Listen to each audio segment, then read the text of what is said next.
Hey, Nation, Harry here back with Thomas from LapLink. Thomas, how you doing? Very good. Thanks, Harry, and Happy New Year.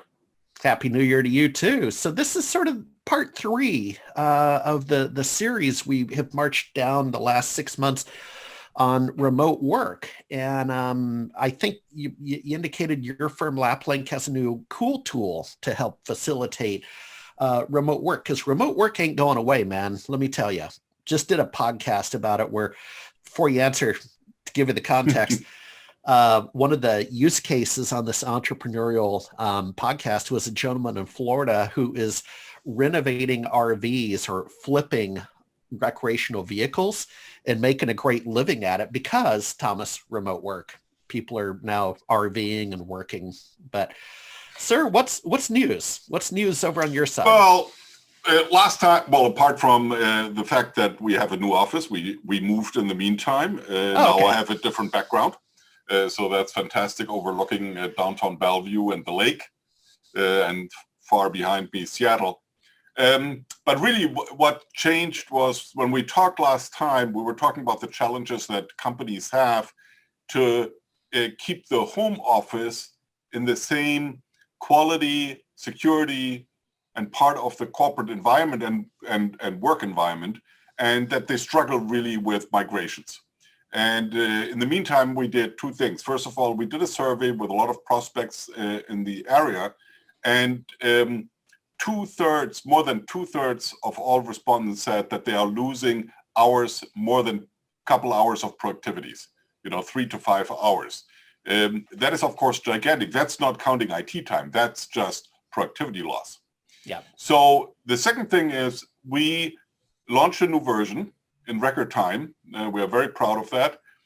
And we integrated two things for basically not the consumer, but the business user, for the IT department, and especially also for our channel partners that help companies with migration. And that is, first of all, we are now being able to have a console where you can do remote migrations from your desk. So you can actually sit in your office, whether it's home or in your office, and migrate machines that you are not physically close to. So you can either migrate two machines in a home office, or you can migrate one machine to a central data store and then bring the new PC in, send it to the user. So it's a remote way where one technician can do multiple migrations very fast. Kick off, yeah, and do them. And think about the opportunity for our channel partners, because they are also they are doing a lot of these migrations at the company. They have to go there, and now they can't go to the home office, so they have to do it remotely. The second thing is what we heard over and over again from our big customers was, guys, we have VPNs to the home office. We can't do migrations and data flow through VPNs. They just don't work. We need to do it over the internet. Well, the internet is slow. That's not a good way to do it. But if you can't do anything else, then of course it becomes very important.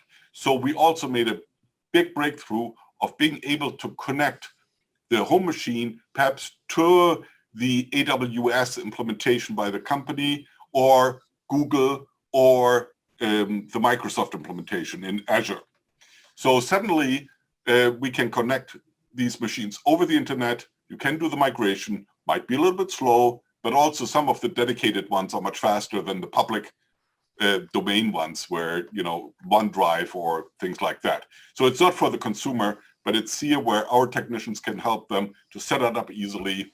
And suddenly you have two things: remote migrations easily, because I can do it from far away, and I can either do it with cables, what a lot of people prefer because there's security. I don't have to go over whatever networks. Yeah. So do it with the cables, and now we can also do it over the internet.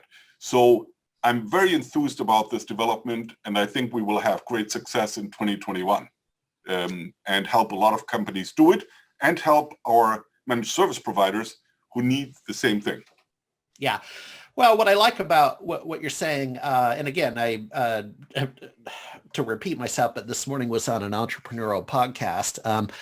but love the innovation that you're doing, right? And everybody should be thinking that way. So you're not standing still, you're innovating. And in your case, you have a well-established business and a business model and a client base. But I think the lesson learned here, even for the MSPs, is they can use your tool to enhance their innovation, right? And that's what it's taken right now. These are challenging times for a lot of people, as you know.